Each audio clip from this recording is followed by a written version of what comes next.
Imagine you are assembling a toy car with different parts like wheels, an engine, and a steering wheel. To make the car work properly, all these parts need to be connected in a way that allows them to communicate and function together. Similarly, inside a computer, there is a system board, also called the motherboard, that connects all the important components like the processor, memory, and storage. But how do these parts communicate with each other? Let's explore this idea through a question.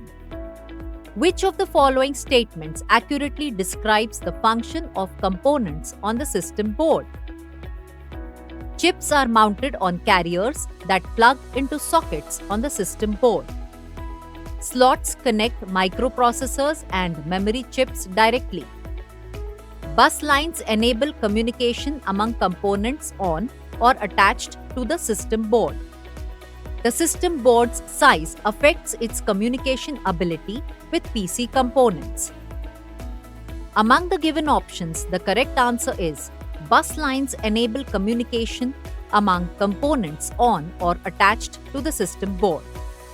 Bus lines are essential components of the system board because they serve as the communication channels between different parts of the computer. Think of them as the pathways or routes that data uses to travel between the processor, memory, storage, and other components. These pathways allow electronic signals to move quickly and efficiently, enabling the various parts of the computer to work together seamlessly.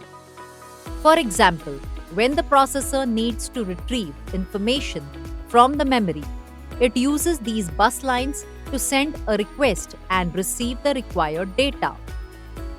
Without bus lines, the components of a computer would not be able to exchange information, making it impossible for the system to function.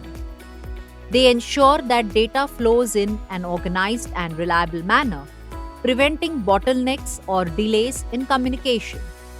Bus lines come in different types such as data buses, address buses, and control buses, each with a specific role in managing communication. Together, these pathways create a well-coordinated system that allows the computer to perform tasks efficiently, whether it is running applications, storing files, or processing information. Friends, you can learn more about this topic in your MSCIT book in detail.